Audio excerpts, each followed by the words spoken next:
Good day mga kadugo, panibagong araw, panibagong vlog naman yung gagawin natin. So yung topic natin ngayon is itong mga dumating sa akin ngayon. So mga barrel. So yan. Bali may mga order sa atin to, yung barrel. So shoutout pala sa lahat ng mga nagpa-shoutout. Ingat kayo palagi mga katago and God bless. So, bali papakita ko lang sa inyo yung mga order na barrel sa akin. And then, after nito, pag uwi sa bahay, change oil natin yung compressor. Bali, dinala ko dito sa opisina. So, ito yung mga barrel. So, ayan. Ito ay 17 inch. Bali sa akin to, ilalagay ko sa MX2 dahil ipaparapol natin yung MX2 ko, yung MX2 receiver. So sa mga gustong tumaya,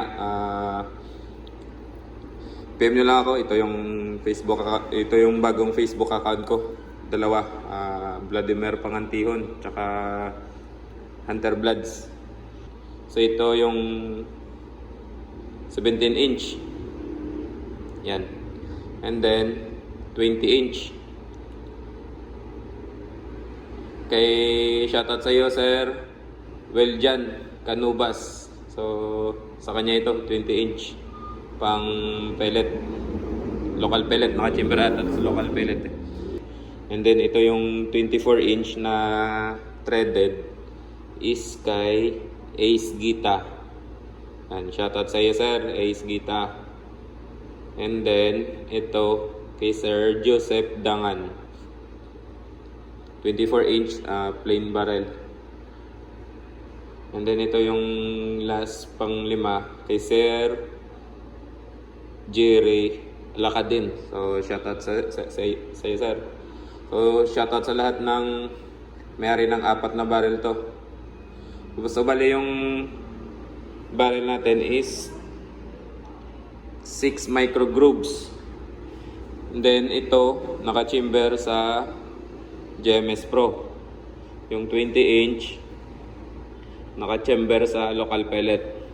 And then itong tatlo na to is naka-chamber sa GMS Pro 5.54 mm yung chamber. So bali ito yung mga chamber nila. So, yan yung akin 17 inch. And then, ito, naka-chamber sa local pellet yan. Yung malaki. And then, ito, naka-chamber sa 5.54. May mga dumi lang yan, mga kadugo, gawa ng hindi ko pa nalinisan. Kakakuha ko pa lang sa maker eh. And then 6 micro grooves. Chamber sa GMS Pro.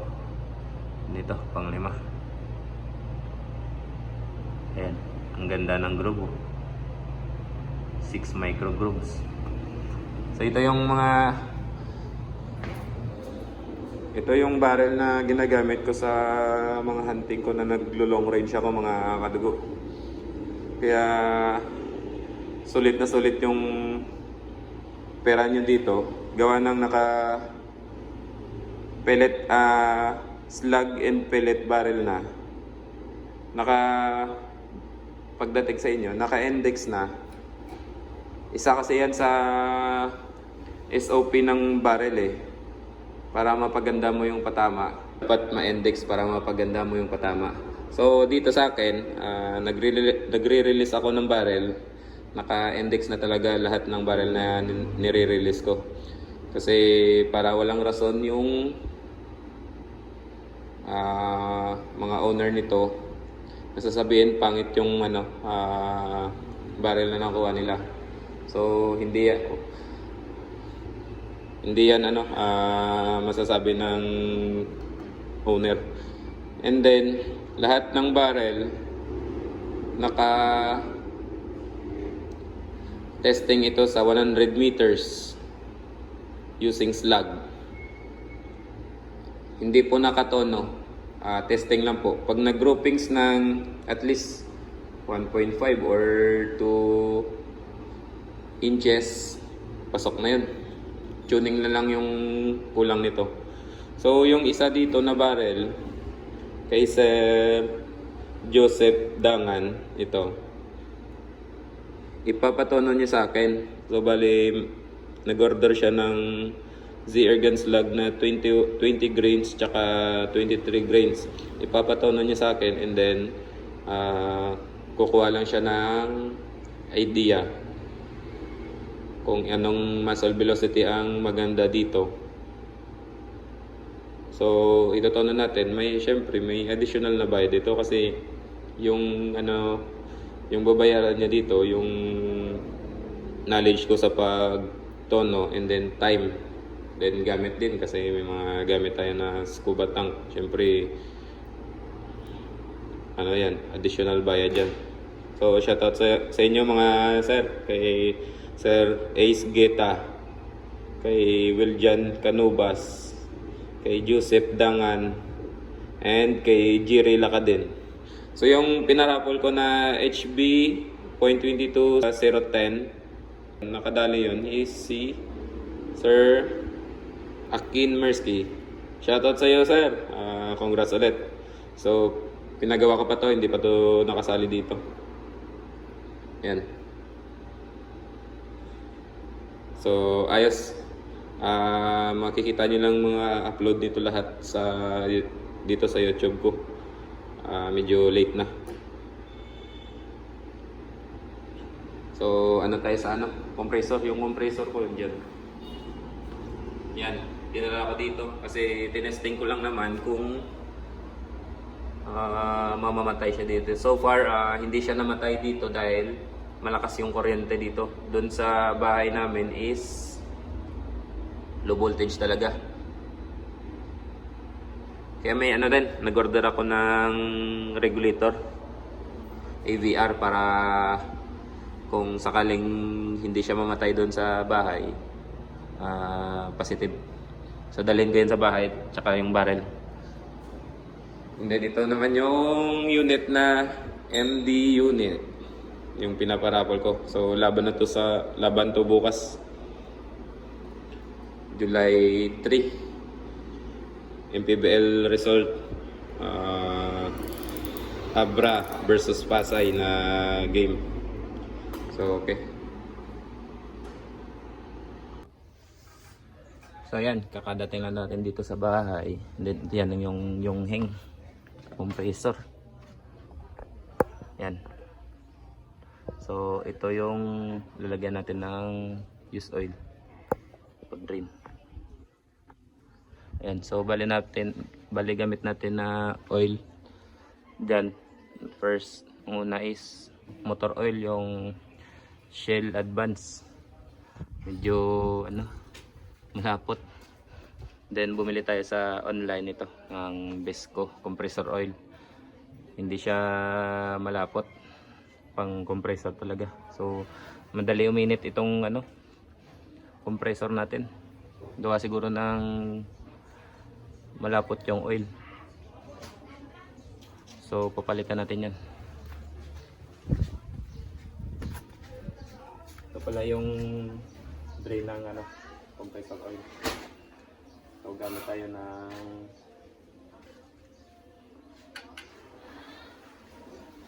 10 na wire range or yung close.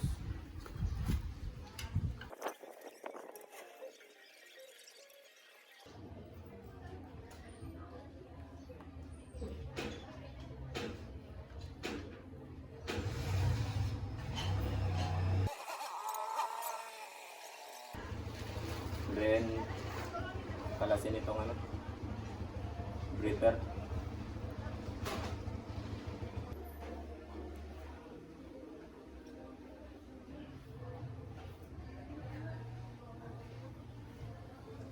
So antayin lang natin na maubos lahat ng oil.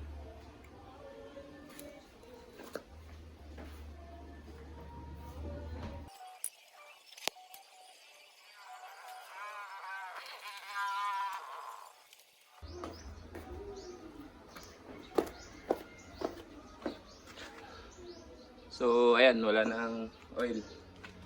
Pero sa gauge na mayroon pa.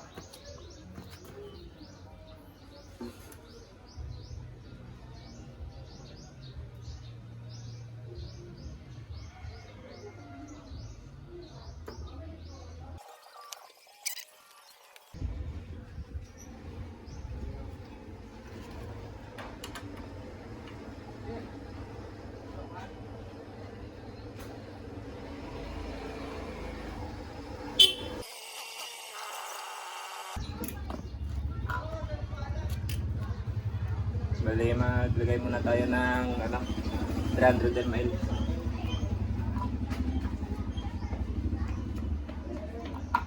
Dito natin lagay. Ito yung 300 ml. Dito yung oil. Parang gas.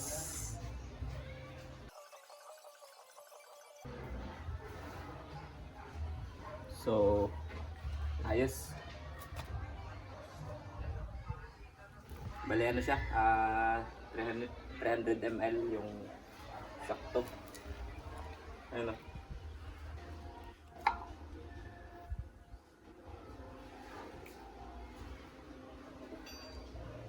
yung isang ganito is Pang isang taon na to na gamit. Take 4 months lang para maganda yung ano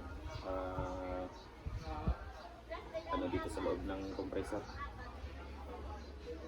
So ayos, 300 ml lang.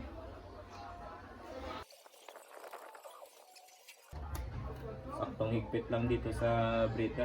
Huwag na masyadong higpitan.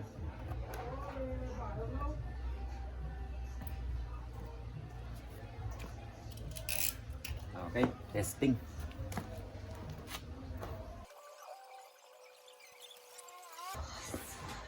Lagay natin sa taas para makita nyo yung temperature ng compressor. Yan, 33. Panda rin natin.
So, ayan. Nag-vibrate. Pinabot ko lang ng 60 degree. So, ayos. Medyo matagal yung